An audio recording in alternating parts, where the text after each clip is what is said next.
C'est la madame. Non, non, désolé, c'est la line-up. Ouais, il y a Galatasaray Plus qui joue. important que la madame. Ça, c'est off-screen. Hein, Ouais, c'est au screen. Eh, faut pas mettre ça, mon gars.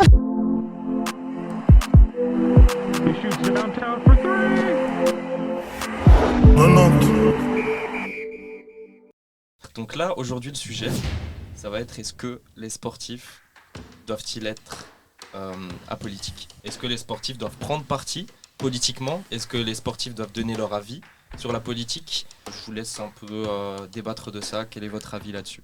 Pour moi, c'est un grand non. Enfin, à partir du moment où le sport a toujours été politique, je vois pas pourquoi les sportifs doivent rester. Tu vois.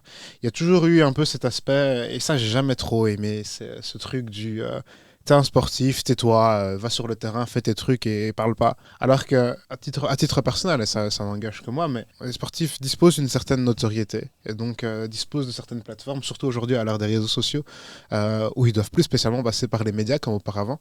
Ils ont une certaine responsabilité, ils ont aussi des devoirs. Alors, est-ce que prendre la parole est un devoir ? Oui, non, chacun aura son opinion.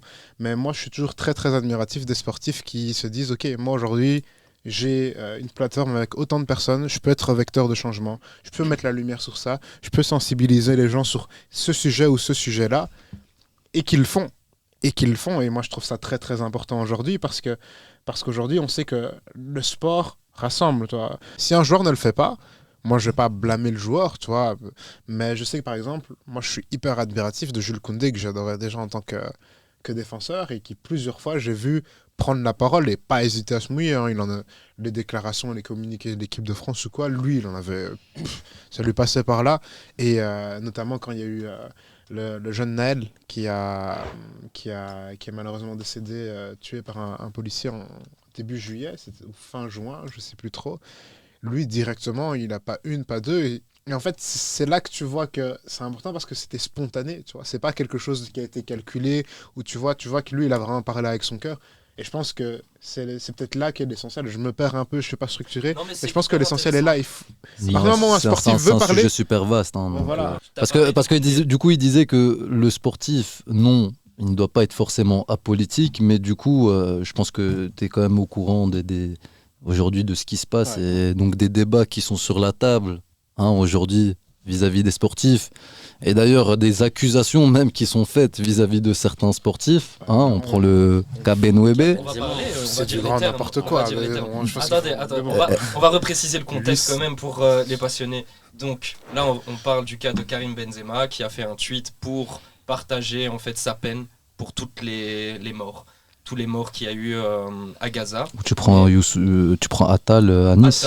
Mais Attal encore c'est un cas c'est un peu plus compliqué. c'est un peu Attal, plus complexe. Mais vraiment si on prend juste le Qui a cas dû s'excuser publiquement. exactement. Donc, ok, non, pour qu'il soit politique, mais est-ce que les sanctions, du coup, sont justifiées ? Tout en sachant que la FIFA a déjà pris parti politiquement quand il y avait des conflits entre la Non, Russie c'est et clair. l'Ukraine, Mais etc. si on etc. prend un cas vraiment basique où tu ne peux rien dire, le message de Benzema. Il fait un tweet, il partage juste sa peine pour les habitants de Gaza. On lui reproche quoi ? De ne pas avoir partagé sa peine pour le professeur qui a été tué en France, pour les morts qu'il y a eu en Israël. Le footballeur Karim Benzema serait un dangereux extrémiste en lien avec les frères musulmans, pour citer M. Darmanin. Fait gravissime, on parle de le déchoir de sa nationalité. Son tort ? Un tweet de soutien aux femmes et enfants de Gaza sous les bombes. S'il vous plaît, mes chers collègues, un peu de silence. La France de Darmanin est devenue le pays où le seul crime de Benzema est de s'appeler Karim. Madame la Première ministre, rendez-vous compte. Est-ce qu'un sportif doit partager sa peine, tweeter sur tout et doit s'engager sur tous les fronts ? Est-ce que vraiment on demande ça à des sportifs ? C'est ça que moi je vous demande. Je crois que ça, c'est... moi, je crois que tu peux avoir une prise de position. Un joueur peut avoir une prise de position, mais il n'est pas obligé de devoir parler de tout. S'il y a un sujet qui l'intéresse, qui le marque, qui le touche un peu plus, évidemment qu'il va peut-être tweeter, parler sur les réseaux comme Jules Koundé. Et s'il y a des sujets qui le touchent un peu moins, comme tout le monde un peu, peut-être que tu vas moins tweeter. Et du coup, tu n'as pas spécialement besoin de montrer que tu es à jour ou que tu es intéressé par tout. Situations compliquées, situations politiques qui peuvent également dégénérer.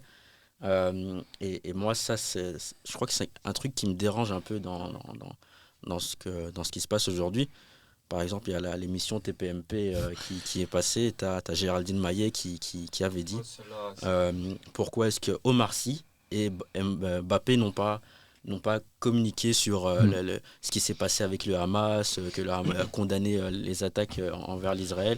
Oui, mais pourquoi Omar Sy, il parle du Bataclan, il parle de tous les attentats? Pourquoi pas l'attentat en Israël? Mais Géraldine... Le problème, c'est les Juifs, c'est quoi le problème? Non, tu vois, Géraldine, ça, c'est un coup sur la ceinture. Toi, t'as un problème avec...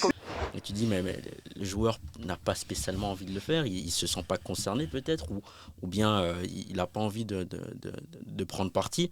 Ça reste le choix du joueur. Moi, je crois que c'est son libre choix, quoi. C'est son libre choix. On rejoint un peu Clyde quand il dit que le sport, ça rassemble. Le foot, le basket, tu prends n'importe quelle branche du sport, ça rassemble. Mais après, je te prends l'exemple concret. Toi, aujourd'hui, Shams, tu présentes ton émission. Tu as le libre choix de discuter de ce que tu veux et de nous poser les questions que tu veux. Oui. Et chaque humain est identique. Donc à partir d'un moment, c'est pas parce que tu es footballeur qu'il faut absolument attendre d'un footballeur d'avoir un exemple qui correspond à certaines valeurs ou principes qui sont initiés, on va dire, en Europe et qu'il faut notamment suivre. Il y a des gens qui veulent s'exprimer et d'autres qui veulent pas s'exprimer. Voilà. Pour revenir sur le cas Benzema, je suis désolé, mais pour moi, c'est un vaste... Enfin, j'ai pas envie de tirer sur tout un pays, mais tout le monde politique et journalistique français, je suis désolé, mais c'est comme on assiste à une vaste blague, tu vois. À la fin, tu sais même plus si c'est sérieux ou pas, tu vois des trucs et t'es en mode de tout, quoi. T'es en mode vous avez pas d'autres priorités qu'à aller demander de faire. Je pense que c'est une sénatrice qui a demandé qu'on enlève le ballon d'or à Benzema. Non, c'est la nationalité française. Mais je suis désolé, mais en plus, c'est l'ironie. On mélange tout. Mais oui, c'est vraiment ça. Mais l'ironie, c'est que c'est un pays c'est le pays qui se prétend être défenseur de la liberté d'expression. Ouais. Liberté d'expression, mais elle est où la liberté d'expression? Parce que Benzema, j'ai même pas vu le tweet, mais parce que on a tellement d'informations que là, ces derniers temps, je fais attention, mais j'ai pas vu le tweet, mais j'ai entendu le message, mais il y a des choses dont t'es pas au courant. Il y a rien de ouf. On va l'afficher. Il y a rien de. Il apporte ton soutien. Je sais qu'il y a des choses dont t'es pas au courant, mais c'est grâce aux médias que tu vas savoir qu'un footballeur a fait telle chose ou a dit telle chose, tu vois. C'est incroyable. Parce qu'ils le font dans leur coin. Mais s'il veut tweeter, il tweet, tu comprends? Tant qu'il raconte pas n'importe quoi dans son tweet, parce que voilà. Alors, leur argument à ces personnes-là, ils vont te répondre, une personne qui tweete souvent, comme Kylian Mbappé, le fait de ne pas tweeter, c'est déjà avoir un avis pour eux. Tu vois, c'est ça qu'elle va te répondre, c'est qu'il a tellement l'habitude de tweeter sur tout ce qui se passe dans le monde que s'il ne le fait pas pour Israël, c'est qu'en soi, il exprime son avis. Donc c'est une interprétation. C'est une interprétation. Et ce qui est mauvais, c'est que le joueur peut-être n'est pas spécialement pour le côté israélien, et donc s'il tweete pour le côté palestinien, il est peut-être même pas du tout impliqué dans le conflit en fait, peut-être dans l'histoire il est même pas impliqué, il en sait rien. Et on le prend couteau à la gorge. Non gars, tu dois tweeter parce que tu es Kylian Mbappé, tu es le meilleur joueur de France. Allez, laissez le joueur tranquille un peu. Moi je vous avoue que ça me fait quand même un peu peur toute cette histoire de quand tu vois comment les journalistes et les politiques traitent ça. Tu te dis quand même, on en est arrivé là, comment ça se fait qu'on arrive là maintenant, et tu te poses des questions et tu vois quand même pas mal de choses. Enfin, je pense que c'est le ministre de l'Intérieur, j'ai même pas cité son nom. Darmanin. Moi je cite pas son nom. Le ministre de l'Intérieur qui décide d'interdire les manifestations pro-palestiniennes automatiquement. Je pense que c'était ça. Et les journalistes, certains journalistes, je vais pas mettre tout le monde dans le même pot parce qu'il reste encore quelques nobles journalistes en France. C'est news. Mais on va les citer. C'est eux qui ont voulu faire passer notre bourgmestre ici qui autorise ces manifestations pour défaut. Mais en fait, c'est à ce moment-là, quand tu regardes cette séquence-là, tu te rends compte qu'il y a des trucs qui vont vraiment pas, tu vois. Mais du coup, on voit l'impact en fait des médias et des journalistes sur les footballeurs aussi. Ouais, tu vois, parce que ça peut faire prendre position à quelqu'un, à un spectateur neutre, à un auditeur neutre. Ça peut faire prendre position justement à un auditeur neutre, de savoir si ce footballeur c'est quelqu'un de bien ou c'est quelqu'un de pas bien. Mais au final, c'est pas aux médias, c'est pas aux journalistes de décider ça. Mais c'est très juste ce que tu dis là, parce que tu vois, moi j'ai travaillé un peu cet été sur mon mémoire qui était lié à ça. Donc c'était l'impact des réseaux sociaux dans l'activisme social dans le monde du sport. Et ce que tu voyais déjà, c'est que quand tu compares les États-Unis et l'Europe, c'est totalement différent. Parce que les États-Unis, ils ont une culture des figures activistes. Il y a une tradition. Ouais. Il y a eu plein de figures activistes par le passé. Et surtout, il y a une grosse différence que tu peux noter où ça, entre autres, c'est aussi au niveau du genre. Un homme ou une femme. une femme, une athlète féminine, elle s'est tellement battue, elle doit tellement se battre pour tellement de choses dans ce monde sportif, même pour ses équipementiers, pour sa sécurité dans les voyages et tout. Je pense notamment aux joueuses féminines, pour les transports en avion, que elles vont jamais avoir peur de prendre la parole. Elles ont rien à perdre, tu vois. Elles prendront la parole, elles vont dire ce qu'elles pensent. D'ailleurs, quand tu observes les réseaux sociaux de certaines d'entre elles, tu vois que ça parle très facilement et tu sens que c'est sincère, c'est à cœur ouvert. C'est un espèce de vlog où il n'y a pas vraiment de filtre parce qu'en plus de ça, le temps d'antenne que les médias accordent au sport féminin, depuis, je pense, c'est fin des années 70, il est de 5%. 5%. Tout le reste, c'est le sport masculin, c'est les sports masculins. Et ça fait que donc tu regardes ça et tu dis, bah alors tu compares ça avec C'est quoi, les c'est hommes tous les sports mélangés là que tu dis? sur le marché américain. Sur le marché Sur le marché américain. Parce que Genre ici, quand tu prends du volet ou quoi, ou des c'est trucs ça, comme ça, c'est- bah... Voilà, 5% consacré au sport féminin. Ok. Quand tu regardes ici sur le marché européen, tu sais pas regarder ça de près parce que j'ai pas les chiffres, mais donc tu mets en comparaison et tu dis qu'en fait, techniquement, ben, les athlètes masculins auront peut-être plus de mal à s'exprimer à cause de la pression, ben, comme Ouais. tu as dit, des médias, des journalistes ou quoi, et parce que ça va vite, on voit que même peu importe qui t'es, parce que c'est une des sœurs Hadid, je pense, si on sort du foot, qui a apporté son soutien à la Palestine et qui témoignait du fait qu'il y a plein de sponsors qui l'ont lâché. Et alors que, alors les que, Palestiniens aussi. Hein. alors que c'est quand même quelqu'un, bon moi je m'y connais pas trop, mais je crois comprendre que c'est quelqu'un, et plein de sponsors l'ont lâché.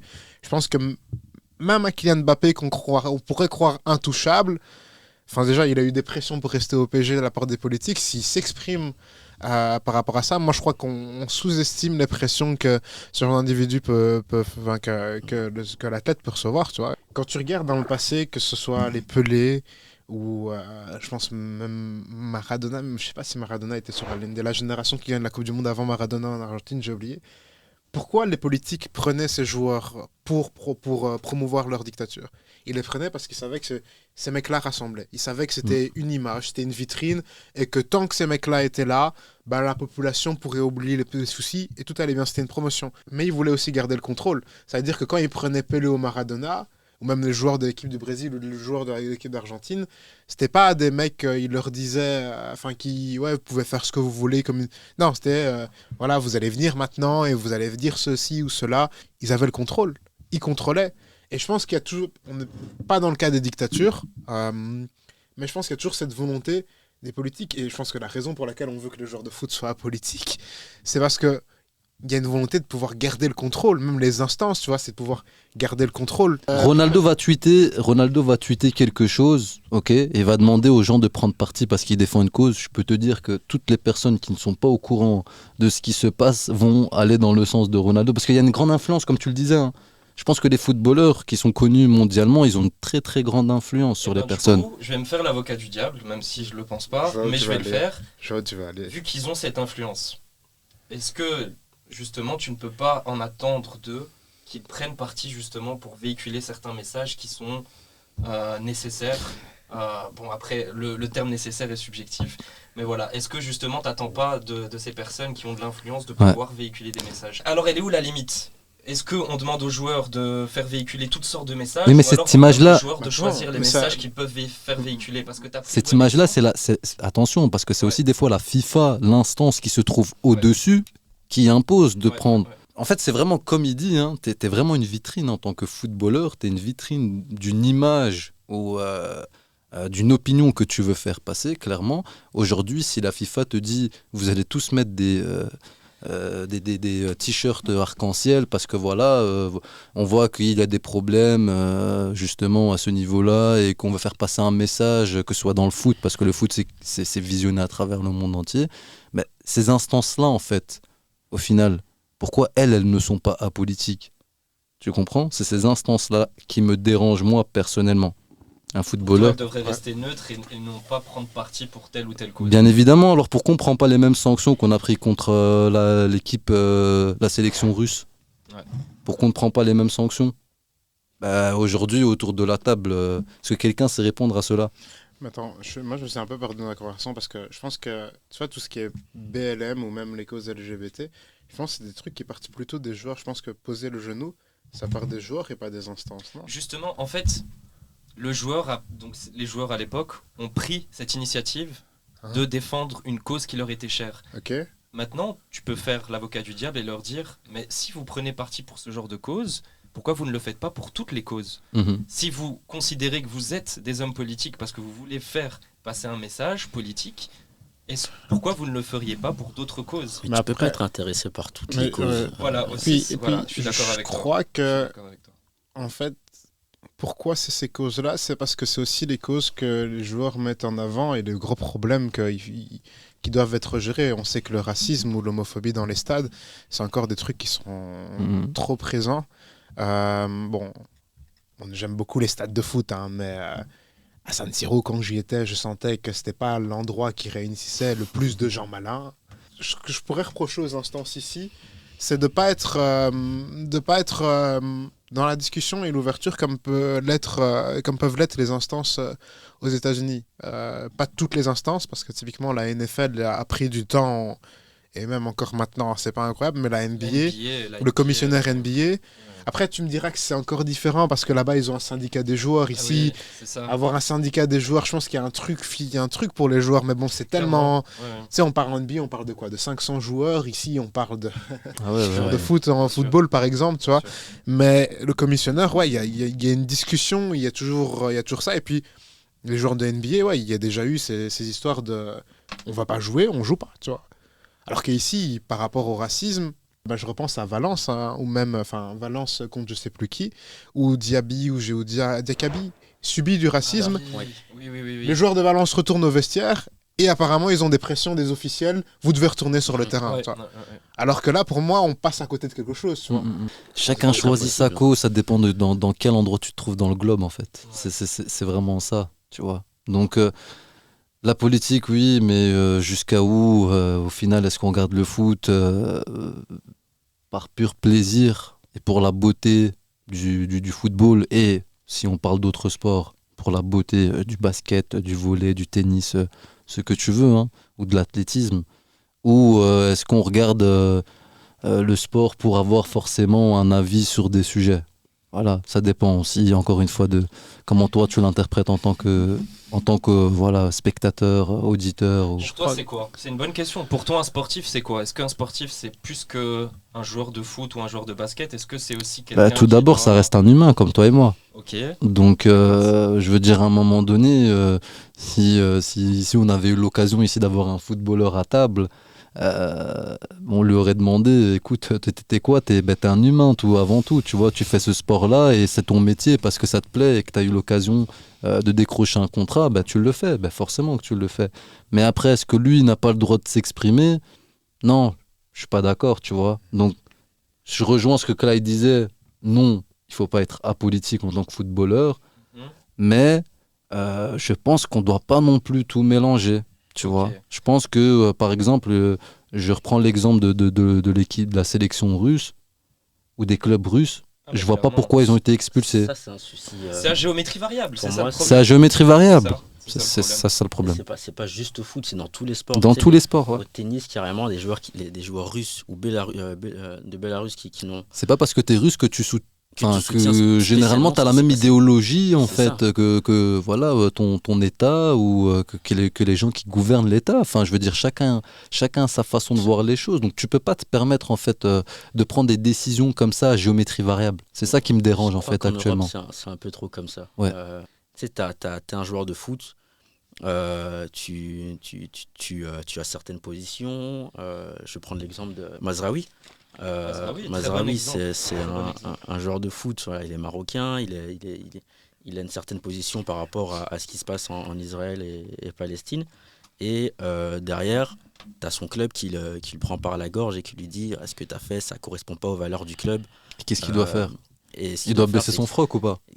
Il l'a déjà fait. Il l'a déjà fait. Dû le faire. Malheureusement, il s'est exprimé en fait. Mais pourquoi ? Il a cette pression du coup. Il a cette pression du club, il a cette pression de. Pourquoi il devrait avoir cette pression ? C'est une bonne question. On a parlé des instances comme la FIFA. Si on vient un peu dans une périphérie un peu plus petite, le club. Est-ce que le club doit soutenir son joueur ? Mais même pas soutenir. C'est juste quand un de ses joueurs prend parti politiquement, est-ce que le club doit intervenir ?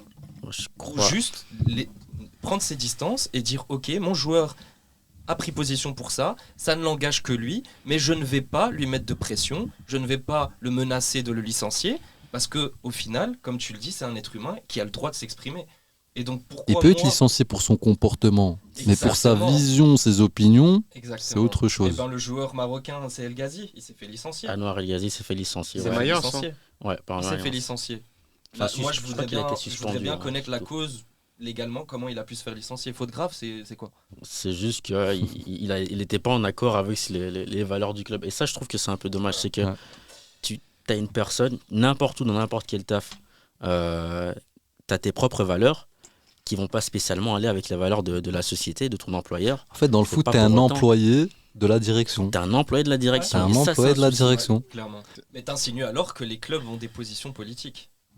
Ah mais clairement. Mais c'est des pressions. Mais ça, on parle de fédération, attention, les clubs.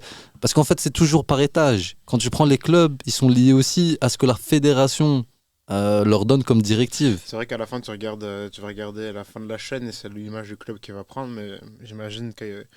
En fait, c'est à partir du moment où tu es contre, c'est considéré un moment dans l'échelle que tu es contre les intérêts de la chaîne, Du coup, est-ce que vous pensez que c'est une bonne chose que la politique intervienne comme ça dans le football? Pour moi, je pense qu'elle doit être autorisée, il ne faut pas fermer les portes, mais je pars du principe que on va respecter les avis de tout et chacun jusqu'à partir du moment où il y a, genre, à part si c'est éthiquement correct. Voilà, si tu commences à diffuser de la haine ou des trucs comme ça. Tu as posé une question. Pour moi, le joueur, en tant que tel, il doit prendre parti. En tout cas, il a le droit. Le club ne peut pas prendre parti politiquement. Pourquoi ? Parce que le club n'est pas une personne physique, c'est une personne morale, comme une entreprise, qui représente tout un tas de supporters, dans son pays, mais aussi à l'étranger. Donc quand un joueur prend parti, ça n'engage que lui. Donc il a le droit. Mais quand un club prend parti ça engage les supporters également. D'aller à l'encontre d'un joueur. Ça engage tous les fans qu'il y a derrière. Ça engage tout le monde, mais tous les supporters qui sont dans plein de pays différents, plein de cultures différentes, plein de religions différentes.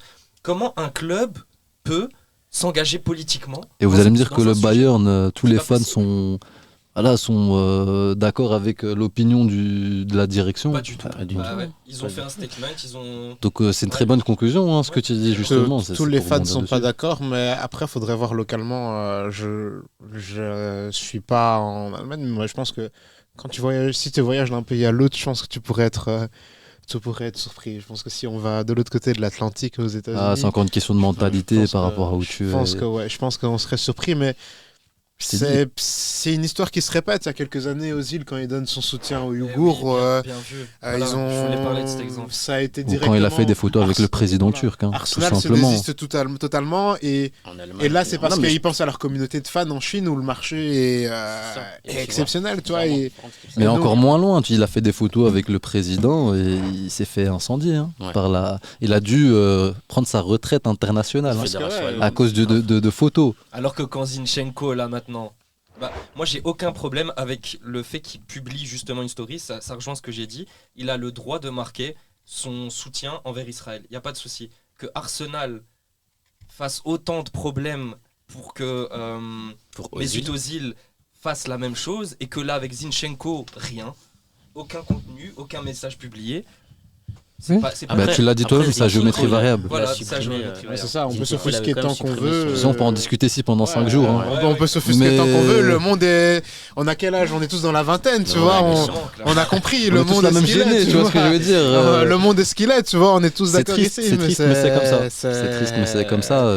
Qu'est-ce que nous on peut changer? Pas grand-chose. À part si vous avez des idées. Après, moi je pense que moi je pense que tu vois comme. Ben, ça revient et ça va être un peu la boucle, tu vois, mais qu'est-ce qu'on peut changer? Moi, je pense que à partir du moment où tu en parles, à partir du moment où tu partages, c'est comme le joueur de foot, à partir du moment où ils partagent, où ils en parlent, je te dis pas que ça change pas la donne, hein. Les bombes, elles sont toujours sur Gaza, tu vois, en ce moment, mais je pense que plus les gens sont au courant et ouais, je me sens coupable de dire ça, tu vois, de me dire qu'il y a une conscience collective qui s'éveille, mais après une conscience collective, ça t'empêche pas de sauver des bombes, mais ouais, c'est un premier pas pour éveiller les consciences, c'est important. Je pense de toute manière que tout devrait se régler par la parole, même si vous allez me dire que c'est le cas nulle part ici dans le monde entier. Mais c'est vrai qu'en parler, ça sensibilise des personnes et je pense que c'est toujours intéressant d'avoir l'avis de chacun. Et nous, on est là pour respecter de toute manière l'avis de chacun. Totalement. Aujourd'hui, il y a quelqu'un qui pouvait totalement... on a tous des avis sur la question, hein, mais Il y a aucun je problème pense qu'on est là, on est ouvert quand même à la discussion et Totalement. tout, et c'est ce qui devrait se passer de manière générale. 100%. C'est ce qui devrait se passer. En fait, c'est pour ça. En fait, dans un monde parfait, oui, Voilà. la politique, pour moi, il y a zéro problème. Mais après, moi, je regarde surtout ça sous le prisme des sportifs. Les entités sportives, c'est vrai que j'ai pas encore mûri ma réflexion, mais pour moi, à partir du moment où les sportifs sont au centre, ils ont le droit de pouvoir s'exprimer. Ils sont pas forcés encore une fois, ils sont pas forcés de s'exprimer. Faire des débats sur pourquoi lui il est silencieux ou quoi, pour moi ça n'avance à rien, parce que de toute façon, voilà, c'est pas ça qui va tout changer d'un coup. Mais à partir du moment, enfin, pour moi, oui, c'est important que oui, les athlètes puissent parler. Et en complément, en respectant leur avis, que ça soit de la part des Voilà. fans, Exactement. comme Ouais, la non, part c'est des clair. institutions. Mais bon, ça c'est... c'est ça en dur, fait. Et je pense que c'est ça vraiment la conclusion du message, c'est que vous devez respecter les avis des personnes. C'est tout. Ouais. Chacun doit respecter l'avis de l'autre, que ça soit des personnes, mais aussi des institutions. Les institutions doivent respecter les avis des gens. Mais moi, je pense que les institutions ont quand même une pression qui vient de toujours plus haut. Bien sûr. Bien sûr. Et c'est pour ça que la chaîne, elle est longue, les gars.